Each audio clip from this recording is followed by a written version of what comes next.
పవన్ కళ్యాణ్ గారు ప్రాయశ్చిత్త దీక్ష చేస్తున్నారు. అంటే సహజంగా ప్రాయశ్చిత్త దీక్ష ఎవరు చేస్తారు? తప్పులు పాపాలు ఎవరు చేస్తే వాళ్ళు ప్రాయశ్చిత్తం దీక్ష చేస్తారు.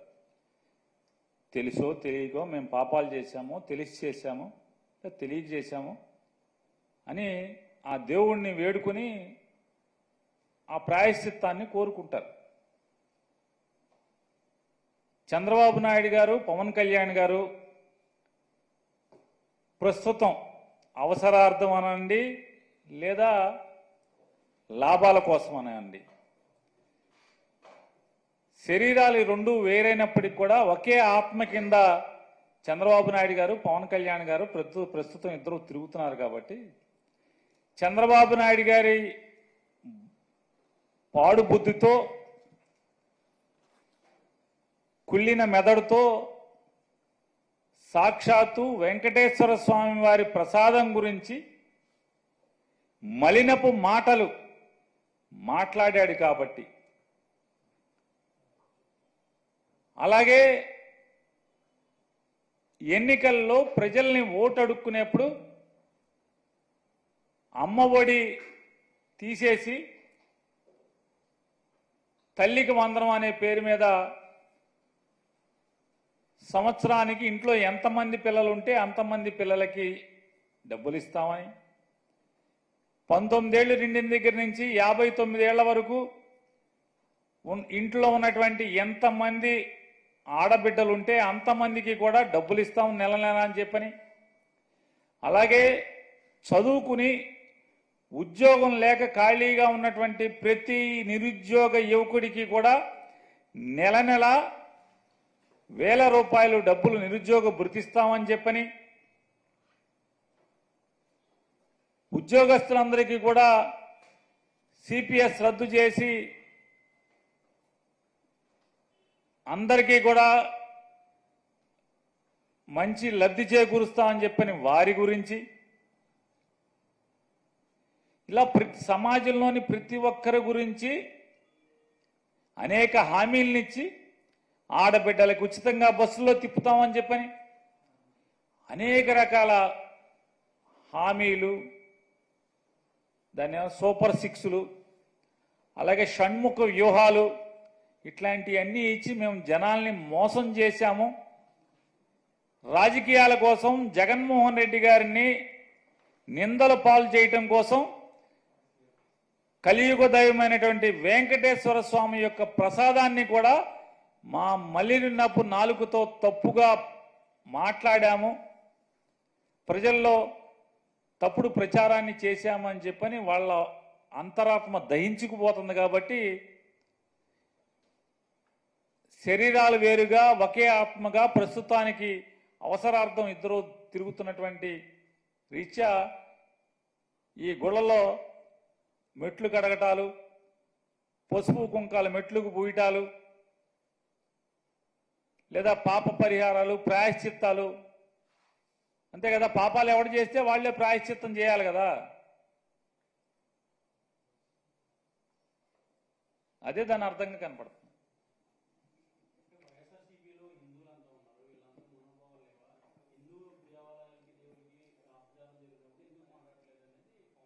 ఎవరంటున్నారు సార్? పవన్ కళ్యాణ్ గారా?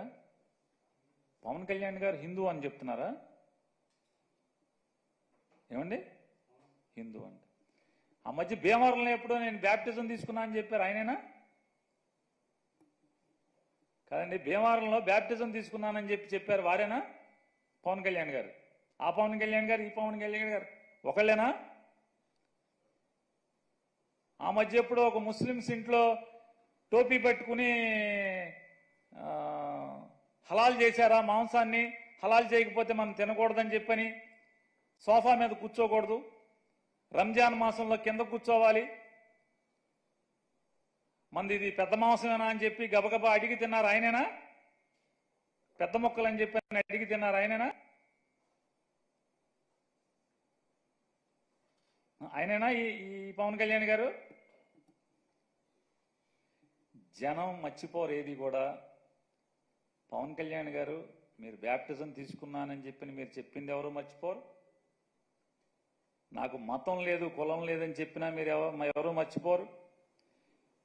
మీరు రష్యా చర్చిలో యేసు ప్రభువు యొక్క మందిరంలో మోకాళ్ళ మీద మోకాళ్ళ దండేసింది కూడా ఎవరు మర్చిపోరు.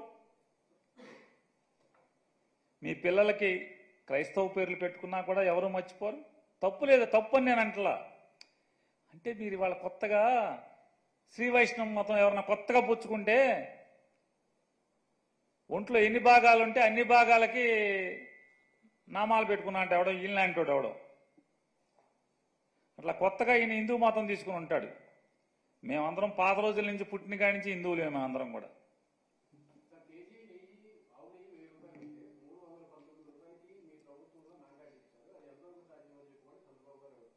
చంద్రబాబు నాయుడు గారి ప్రభుత్వంలో 1000 రూపాయలకు కొన్నారా? కాదండి, నేను అనేది చంద్రబాబు నాయుడు గారు ముఖ్యమంత్రిగా ఉండగా తిరుమల తిరుపతి దేవస్థానం అంటే చంద్రబాబు నాయుడు గారి నాయకత్వంలో ఆయన దస్తూరితో ఆయన సంతకంతో ఎగ్జిక్యూటివ్ ఆఫీసర్గా చైర్మన్గా ఉద్యోగాలు సంపాదించినటువంటి బాడీ ఎంతకి కొంది? 1000కి 2000కి కొందా అని అడుగుతున్నాను. జగన్మోహన్ రెడ్డి గారి ప్రభుత్వం కంటే కూడా తక్కువ రేటుకే కదా కొన్నది మీరు. జగన్మోహన్ రెడ్డి గారు 2019 జూన్ 8వ తారీఖున జగన్ గారి ప్రభుత్వం వచ్చింది. మే 30న జగన్ గారు ప్రమాణ స్వీకారం చేశారు. జగన్ గారు ముఖ్యమంత్రిగా ప్రమాణ స్వీకారం చేసే తర్వాత చంద్రబాబు నాయుడు గారు ఉన్నప్పుడు ఆ చివరి మాసాల్లో రేట్లు చూసుకోండి, మీకే తెలుస్తాయి కదా. హెరిటేజ్లో కేజీ ఆవు నెయ్యి ఎంతకు అమ్ముతున్నారు? హెరిటేజ్లో 1 కేజీ ఆవు నెయ్యి ఎంతకు అమ్ముతున్నారు? 400 చిల్లరకే కదా. 400 చిల్లరకే కదా. ఏదైతే ఈయన మాటకి నందిని నందిని నందిని అని మాట్లాడుతున్నాడు కదా, ఆ నందిని ఆవు నెయ్యి ప్యాకెట్లో ఎంతకు అమ్ముతున్నారు మార్కెట్లో? ఈ రోజైనా సరే 400 చిల్లరే కదా. అంటే కొట్లోళ్ళకి కమిషన్ ఇచ్చి, ఏజెంట్లకు కమిషన్ ఇచ్చి, C&F స్టాకిస్ట్ ఎవరైతే జిల్లాల స్టాకిస్ట్ ఉంటారో వాళ్ళకి కమిషన్ ఇచ్చి, ప్యాకింగ్ ఖర్చు, మార్కెటింగ్ ఖర్చు, అడ్వర్టైజ్మెంట్ ఖర్చు, ఆ నందిని వాడమని చెప్పని పబ్లిసిటీ చేసిన సినిమా యాక్టర్లకు ఖర్చు, ఇన్ని ఖర్చులు కలిపి 400 చిల్లరకు అమ్ముతుంటే ఏ ఖర్చు, ఏ పబ్లిసిటీ, ఏమీ ప్యాకింగ్ కానీ ఏమీ లేకుండా బల్క్గా లారీలో ట్యాంకర్లో పోసేది తక్కువకు వస్తా రాదా? 2 లక్షల కేజీలు, 1 కేజీ కాదు, 1/2 కేజీ కాదు, లక్షల కేజీలు మీరు కొంటే తక్కువకు తీసుకుంటారా లేదా?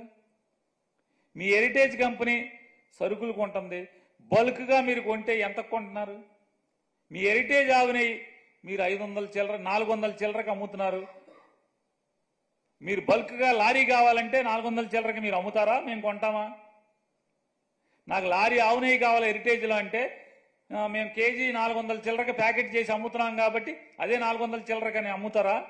అమ్మితే ఎవడన్నా కొంటాడా? లారీ ఆవు నెయ్యి కావాలంటే.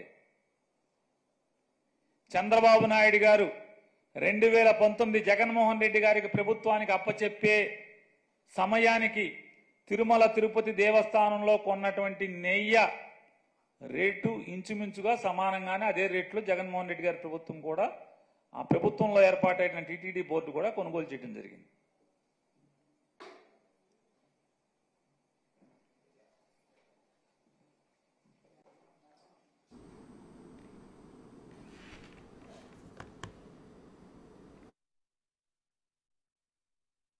జగన్మోహన్ రెడ్డి గారు ముఖ్యమంత్రిగా ఉన్నా, అంతకుముందు వేరే ముఖ్యమంత్రులు ఉన్నా కూడా ఈ క్వాలిటీ లేనటువంటి నెయ్యి కావచ్చు, ఇతర ఆహార పదార్థాలనే రిజెక్ట్ చేసి వెనక్కి పంపినటువంటి సందర్భాలు కోకొల్లలు ఉన్నాయి.